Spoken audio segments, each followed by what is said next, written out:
तामहं प्रपद्ये लक्ष्मीर्मेण सतां त्वां वृणे आदित्यवर्णे तपसोरि जातो वनस्पतिस्तव वृक्षोदबिल्वः तस्य फलानि तपसानि दन्तुमायान्तरायाश्च बाह्या अलक्ष्मीः उपैतुमान् देवसखकीर्तिश्च सः दुर्भूतोऽस्मि राष्ट्रेऽस्मिन् कीर्तिमर्थिन्दरातु मे चित्विपासामलान् ज्येष्ठामलक्ष्मीर्नाशयाम्यः अभूतिमसमुद्धिञ्च सर्वार्निर्नुत मे गृहातु गन्धद्वारान्तरादर्शान्नित्यपुष्टाङ्गरेषिणी ईश्वरेको सर्वभूतानां तामिहोपक्वये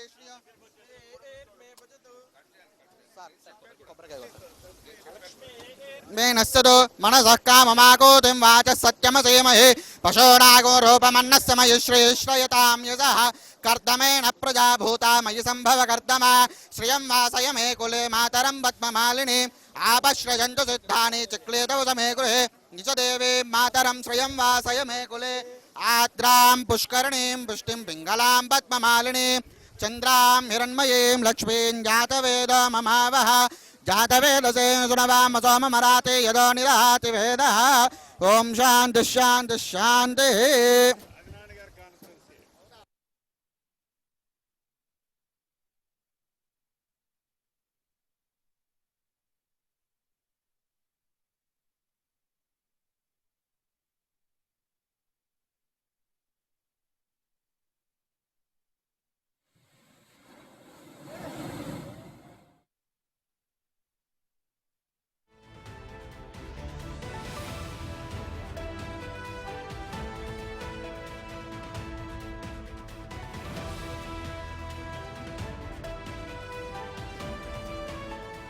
ఖమ్మం జిల్లాలో సీతారామ ప్రాజెక్టు పంపులను సీఎం రేవంత్ రెడ్డి ప్రారంభించారు. స్విచ్ ఆన్ చేసిన 5 పంపుల ద్వారా నీటిని విడుదల చేశారు సీఎం.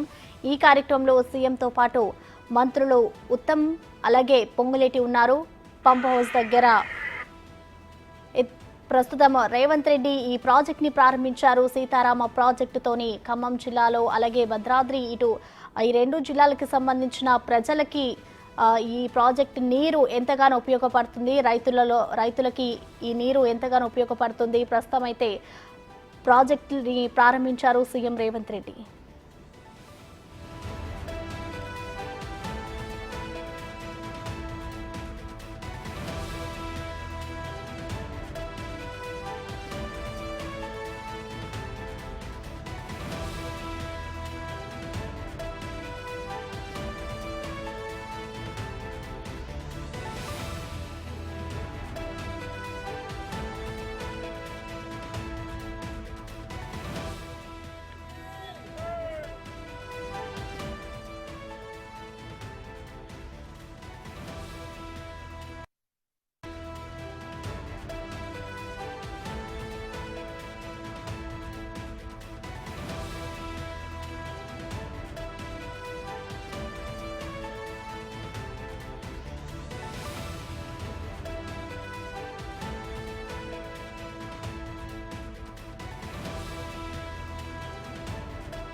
ఖమ్మం జిల్లాలో సీతారామ ప్రాజెక్టు పంపులను సీఎం రేవంత్ రెడ్డి ప్రారంభించారు. స్విచ్ ఆన్ చేసిన 5 పంపుల ద్వారా నీటిని విడుదల చేశారు.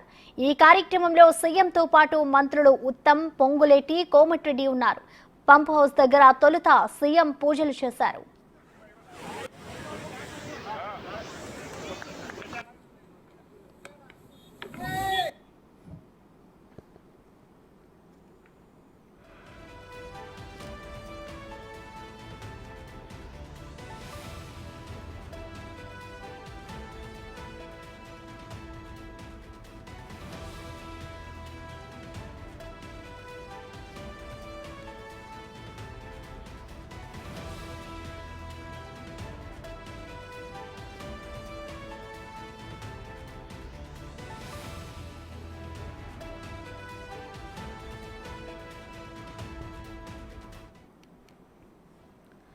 ఖమ్మం జిల్లాలో సీతారామ ప్రాజెక్టు పంపులను సీఎం రేవంత్ రెడ్డి ప్రారంభించారు. స్విచ్ ఆన్ చేసిన 5 పంపుల ద్వారా నీటిని విడుదల చేశారు. ఈ కార్యక్రమంలో సీఎంతో పాటు మంత్రులు ఉత్తమ్, పొంగులేటి, కోమటిరెడ్డి ఉన్నారు.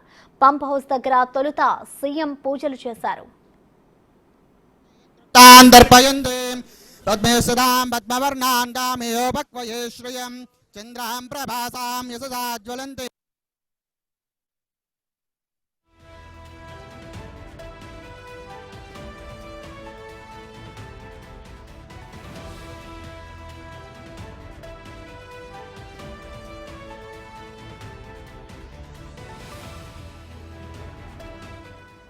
గోదావరి నది కుడి ఒడ్డున భద్రాద్రి కొత్తగూడెం జిల్లా అశ్వాపురం మండలంలోని దుమ్ముగూడెం వద్ద సీతారామ లిఫ్ట్ ఇరిగేషన్ ప్రాజెక్ట్ నిర్మాణం జరిగింది. ఈ ప్రాజెక్టు ద్వారా ఖమ్మం, కొత్తగూడెం, మహబూబాబాద్ జిల్లాలోని రైతులకు లబ్ధి చేకూరనుంది.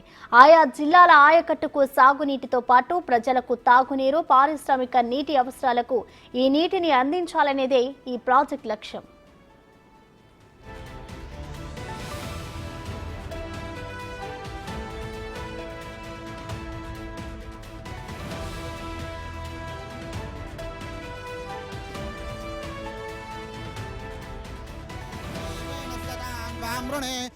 आदित्यवर्णे तपसोरिजातो वनस्पतिस्तव वृक्षोदबिल्वः तस्य फलानि तपसानुदन्तु मायान्तरायाश्च बाह्या अलक्ष्मीः उपयितुमान् देवजगत्कीर्तिस्तो दुर्भूतोऽस्मि राष्ट्रेऽस्मिन् कीर्तिमर्थिं ददातु मे चित्विपासामलान् ज्येष्ठामलक्ष्मीर्नाशयाम्यः अभूतिमसमुद्धिञ्च सर्वार्निर्नुत मे गृहात् गन्धद्वारान्तरादर्शान् नित्यपुष्टाङ्करेषिणी ईश्वरेको सर्वभूतानां तामिहोपक्वये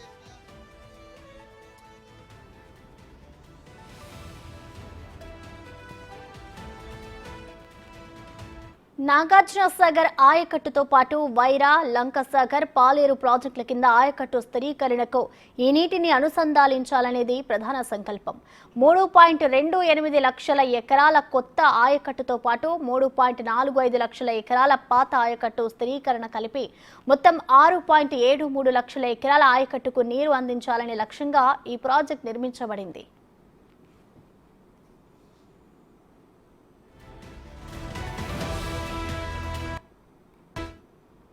लक्ष्मीः उपयितुमान् देवजगत्कीर्तिस्तो सः दुर्भूतोऽस्मि राष्ट्रेऽस्मिन् कीर्तिमर्थिं ददातु मे चित्विपासामलान् ज्येष्ठामलक्ष्मीर्नाशयाम्यः अभूतिमसमुद्धिं च सर्वार्निर्नुत मे गृहात् गन्धद्वारान्तरादर्शान् नित्यपुष्टाङ्करेषिणी గత ప్రభుత్వం ఈ ప్రాజెక్టుకు 18,286 కోట్ల అంచనాతో పరిపాలన అనుమతులు జారీ చేసింది. కాగా 2016 నుంచి 2023 నవంబర్ వరకు గత ప్రభుత్వం ఈ ప్రాజెక్టుపై 7,436 కోట్ల రూపాయలు ఖర్చు చేసింది. అందులో 5,472 బ్యాంకుల నుంచి తెచ్చిన అప్పులు 1,964 కోట్ల రూపాయలు ప్రభుత్వ వాటా.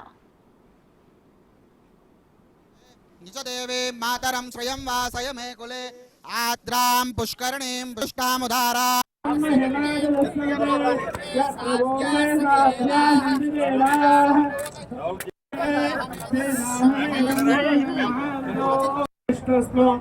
ब्रह्मत्वं प्रजापतिः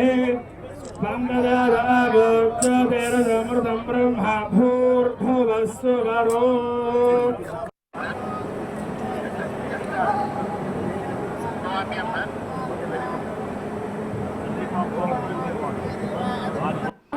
ఏడు 7,400 కోట్ల రూపాయలు ఖర్చు చేసి ఎక్కడికక్కడ పనులు వదిలేసింది గత ప్రభుత్వం. ఈ ప్రాజెక్టు ద్వారా రైతులకు ఒక్క ఎకరం కూడా నీళ్లు ఇవ్వకుండా ప్రాజెక్టును నిరుపయోగంగా వదిలేసింది కేసీఆర్ ప్రభుత్వం.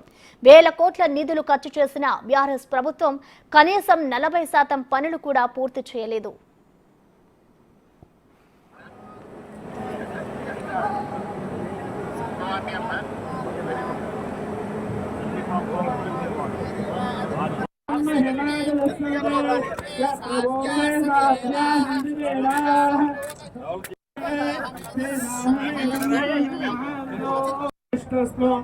ब्रह्मत्वं प्रजापतिः अमृतं ब्रह्मा भूर्भुवस्सु ఇక కాంగ్రెస్ ప్రభుత్వం అధికారంలోకి వచ్చిన 6 నెలల్లోనే ఈ ప్రాజెక్టుకు మోక్షం కలిగింది. ముఖ్యమంత్రి రేవంత్ రెడ్డి ఆదేశాలతో మిగిలిన పనులన్నీ యుద్ధ ప్రాతిపాదికన పూర్తయ్యాయి. జూన్ 26వ తేదీన డ్రై రన్, 27వ తేదీన వెట్ రన్ ట్రయల్స్ విజయవంతంగా నిర్వహించింది. గత ప్రభుత్వం ఈ ప్రాజెక్ట్ కాల్వను తవ్వి ఎక్కడికక్కడ వదిలేస్తే ప్రస్తుత కాంగ్రెస్ ప్రభుత్వం ఉన్న నీటిని ఎలా వాడుకోవాలనే ఆలోచనతో ముందడుగు వేసింది. ब्रह्मा भूर्भुवस्सुवरो కాంగ్రెస్ అధికారంలోకి వచ్చిన తర్వాత సీతారామ ప్రాజెక్టుపై పెట్టిన ఖర్చు వృధా కాకుండా ఉండేందుకు అవసరమైన చర్చలు జరిపింది. ముఖ్యమంత్రి భద్రాచలం పర్యటనకు వెళ్లినప్పుడు ఈ ప్రాజెక్టు ఇంజనీరింగ్ అధికారులతో చర్చించి వెంటనే రాజీవ్ గాంధీ లింక్ కెనాల్ ప్రతిపాదించింది. ఈ లిఫ్ట్ ద్వారా వచ్చే నీటిని 8.6 కిలోమీటర్ల రాజీవ్ కాల్వ పేరుతో లింక్ కెనాల్ ఏర్పాటు చేసి సీతారామ నీటిని నాగార్జున సాగర్ కెనాల్కు అనుసంధానం చేసింది. కేవలం 75 కోట్ల రూపాయలు మాత్రమే ఖర్చు చేసి రాజీవ్ లింక్ కెనాల్ను 3 నెలల్లో పూర్తి చేసింది కాంగ్రెస్ ప్రభుత్వం. పవర్ సప్లై, పంపింగ్ స్టేషన్లకు గత ప్రభుత్వం వదిలేసిన పనులకు కాంగ్రెస్ ప్రభుత్వం ఈ 9 నెలల్లోనే 482 కోట్ల రూపాయలు విడుదల చేసింది.